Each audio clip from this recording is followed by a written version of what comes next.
Donald Trump entering just his third week in office, what we know about the recent ICE raids in Chicago. Also, inside City Hall, our reporters are digging into the latest financial meeting and the clash between Chicago Public Schools and the Chicago Teachers Union. All this and more coming up next.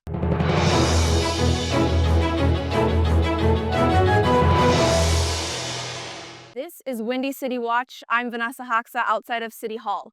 We begin today's program with the latest updates on the ICE raids in Chicago. With me now, Serena Tucker joins me. Serena, thank you for joining me now. You've been covering this story for quite some time. Tell us, what do we know about the recent updates with the Chicago ICE raids? Definitely. The most latest update is that the Trump administration has filed a lawsuit against the state of Illinois, Cook County, and the city of Chicago, saying that the city is interfering with federal immigration laws. This comes amid the ongoing ICE raids in the city of Chicago targeting illegal criminals. Now, while ICE has not told us the exact number of arrests that have been made, we do know that there have been over 100 people detained in the Chicagoland area. We reaffirmed our status as a welcoming city, and the complementary law, the Illinois Trust Act, provides support where our police department will not dub as federal agents. Since ICE began operations on January 26th, Mayor Brandon Johnson has emphasized that Chicago's Welcoming City Ordinance and Illinois Trust Act prohibit CPD from assisting in federal immigration efforts led by border czar Tom Homan. Johnson and Governor Pritzker both expect federal officers to uphold the law of prosecuting illegal criminals. Violent criminals who have been convicted of violent crimes, who are undocumented, they are supposed to be deported. However, in a recent town hall, Johnson said he will not tolerate attempts to divide the community over the city's response to the influx of migrants. What is the difference between the 30,000 Ukrainians that are here and the Venezuelans that were sent here? Anxiety continues to spread as residents fear collateral arrests. 15th Ward Alderman Raymond Lopez said this fear is due to political rhetoric that does not differentiate between long-term undocumented individuals and new arrivals with a criminal record. When I met with Tom Homan in December, one of the things that I told him to his face was that their narrative needs to change. Because I think when you tell people that you are going after individuals who are dangerous, citizen or non-citizen, all accept that. Rather than conducting ICE operations, Johnson said the White House should take a holistic approach to reducing violence. While we're talking about undocumented individuals, do you know how many illegal guns come through Chicago?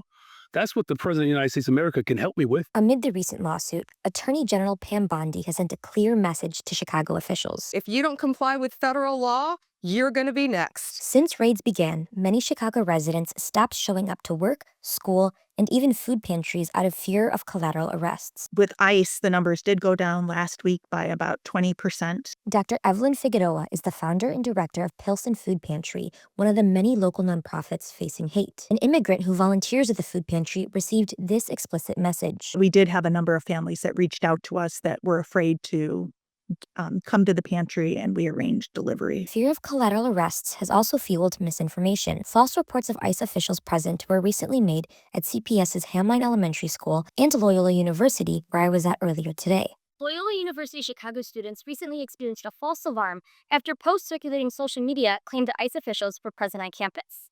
The rumors stemmed from officials from the census present at Bellarmine Hall. Along with this recent lawsuit, Johnson will be testifying in D.C. on March 5th following an invitation from the House Oversight Committee. For Windy City Watch, I'm Serena Tucker. Yesterday's City Council Finance meeting discussed and voted on finance related to the Dexter Reed family lawsuit and the 2025 Humboldt Housing Project. Caroline Lingen has a story here at City Hall. The City Council Finance meeting today discussed Mayor Johnson's 2025 Multifamily Humboldt Park Initiative, which aims to address the housing crisis and reduce the high rates of crime in this area. On March 21, 2024, Dexter Reed was fatally shot multiple times. This week, his family filed a lawsuit against the city for $1.25 million. The proposal to pay Dexter Reed's family failed to get onto the City Council Finance floor. Finance Chair Alderman Pat Dowell did not hold a vote, indicating that the lawsuit did not have enough support to advance to the full City Council. 15th Ward Alderman Raymond Lopez commented on the Reed lawsuit. Well, I think one of our public speakers said it best. One person is responsible for why Dexter Reed was killed, and that's Dexter Reed. You know, he chose to open fire on officers who were legally pulling him over for a traffic stop. No matter what you have to say or think about the situation, He chose to open his window and shoot at an officer. The city of Chicago is offering a settlement to the Reed family. The committee also discussed the Humboldt Park Initiative, which comes with a cut in the Affordable Housing Opportunity 2025 fund, dropping by 83.3% from $12.2 million to just $2 million. The mayor's 2025 budget has promised to invest $6.7 million in community safety funds, which could be used towards the aggressive violence in Humboldt Park. Aldermans Andre Vasquez and William Conway are spearheading the project. I'm immensely proud of the work that's been done by the department. And it will be brought to the full city council for a final vote on the budget. On February 19th, Governor Pritzker will speak to Chicago's financial deficit and budget in a press conference, among other issues such as immigration and ICE raids. Thanks, Caroline. In more news here at City Hall, Nate Varda gives us the latest update between CPS and CTU. I'm outside Chicago Public Schools office here in downtown Chicago, where negotiations remain ongoing between CPS and the Chicago Teachers Union. Recently, both sides were sent a fact-finding report done by independent arbitrators on February 6th. CTU, before receiving the report, was already gearing up to reject the fact findings, citing that it was always designed to fail. Since the fact-finding process was written into law in 2010, it was rejected by the teachers union the previous 3 times it was used. This year's negotiation is no different, as not even 24 hours after the report was sent out, it was rejected by the CTU. CTU President Stacey Davis Gates spoke on changes she'd like to see at the bargaining table over the next couple of weeks. They should come to the table and they should settle this contract. We do need librarians. Let's put them in the school building. We do need to retain our veteran educators. Let's eliminate the alphabet steps.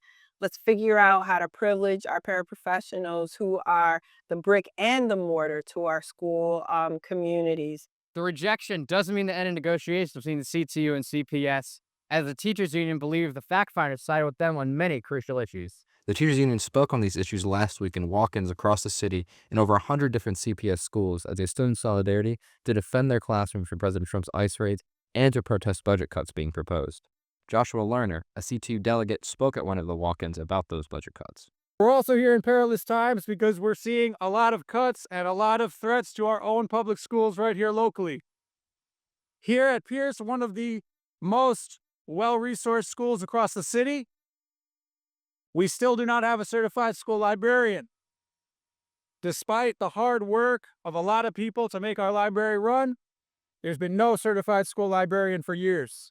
On top of these staffing issues, the biggest issue between the parties remains the fiscal part of negotiations. For next year, CPS's budget deficit will exceed $750 million. This is before accounting for the current requests of the CTU, which, if implemented, would raise the deficit to over $1 billion.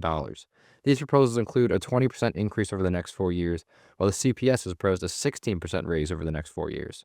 Ben Felton, CPS's chief talent officer, in a labor contract negotiation update February 6th, voiced his appreciation for teachers but reiterated the current offer on the table is the most that they can afford. They deserve generous compensation increases, and we believe that we've met that bar. But as the fact finder's report clearly says, what's on the table right now is the most the district can afford without compromising student programming and putting the jobs of the existing staff that we have in peril. We can't do that to our staff. While the fact-finding report has moved the negotiations to the next step, the issue of a potential strike is still on the horizon, as now the CTU will have 30 days before they can announce a strike. If no deal is reached by then, a teacher strike is likely for what would be the 6th time since 2012. This remains a developing story, as we'll bring you ongoing updates over the next couple of weeks. For Windy City Watch, I'm Nate Varda. We'll be right back.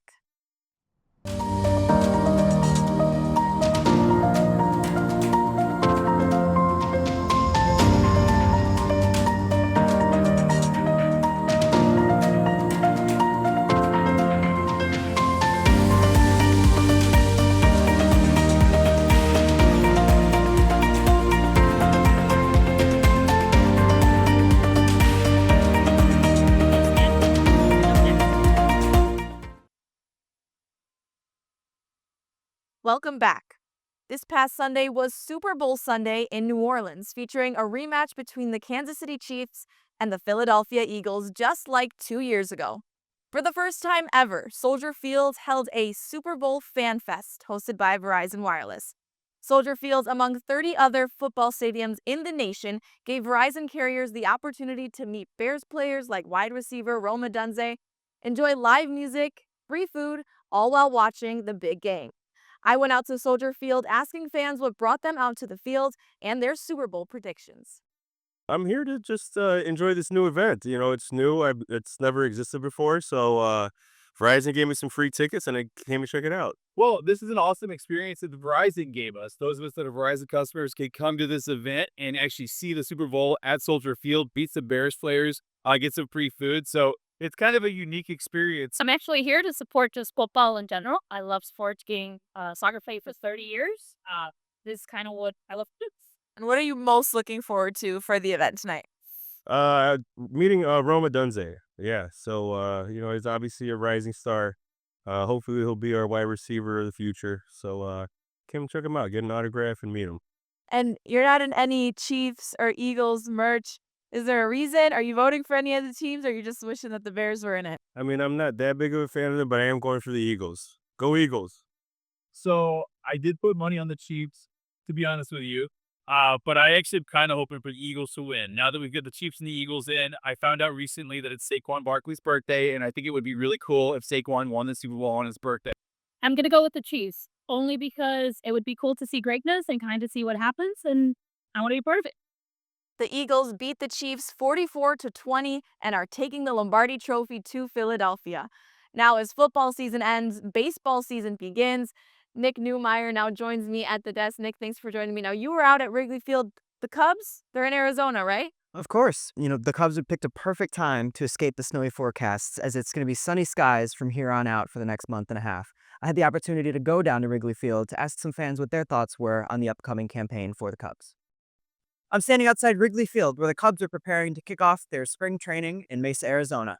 The team reports on February 9th. The Cubs finished last season with a record of 83-79, just shy of the playoffs in manager Craig Counsell's first season at the helm. But new offseason acquisitions and trades with the Houston Astros gained them Presley and Tucker, giving fans a new hope for the 2025 campaign. I don't know. I feel like their pitching staff's been better. Honestly, that is one thing that I followed. I feel like Justin Steele and a couple of the other guys are doing better. So I don't know. I'm hopeful. I think we got a good chance to win the division and everything, and you know, playoff worthy, but we could do more. Off season's not over yet. The Cubs will play their first spring training game February 20th against the Los Angeles Dodgers before traveling to Tokyo to kick off their 2025 campaign also against the Dodgers on March 18th. The team returns to Wrigley Field for their first home game on April 4th against the San Diego Padres. For the Windy City Watch, I'm Nick Newmeyer. The Cubs will play their first game on Thursday, February 20 at 2:05 p.m. in Glendale, Arizona. Thanks, Nick. In other news, AI is slowly making its way into tech stocks. Windy City Watch's reporter Cooper Hopcraft has the story. In a major market shakeup, news of the slowing artificial intelligence growth is sending shockwaves through the stock market. As AI faces new regulatory challenges, tech stocks are feeling the heat. Here's how the markets are reacting. The stock market showed mixed results Tuesday. Alphabet stock dropped after a dip in cloud revenue, raising concerns about AI spending. On the other hand, Nvidia stock rose by 6%, benefiting from big tech's continued focus on rebounding AI. Here's former Chief Investment Officer Brian David to tell us about how he expects the markets to react. Students are using it every day. I use it all the time. I mean, it's kind of hard to believe. See, it's probably like the early days of the internet where everything seemed possible and the future was really bright. And it's hard to imagine what it would look like in, 2, 5, 10 years. And I think that's where we are with AI. You can see it's kind of rebounded quite a bit since then. So, yeah, I think that was the reaction. So I do expect any given time volatility to be there, but I think the general trajectory will be still more or less up and to the right with some blips as we learn things along the way. The halt in AI's growth hit the market hard. Shares in DeepSeek plummeted nearly 15%, while other companies in the sector followed suit.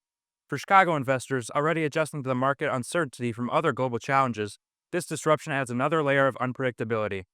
As investors reevaluate the positions, the big question remains: is this a temporary pullback or the start of a more significant slowdown for AI? For now, Chicago's tech community, like the rest of the market, is left to watch closely. For Windy City Watch, I'm Cooper Hopcraft. Thanks, Cooper. This week, a winter weather advisory has been issued throughout the Chicagoland area from Wednesday morning to early Thursday morning. Temperatures are expected to drop to single digits with up to 8 inches of snow. The National Weather Service warns commuters that travel can be difficult, especially Wednesday evening. And that is Windy City Watch. Thank you so much for watching. I'm Vanessa Hoxa. We'll see you next time.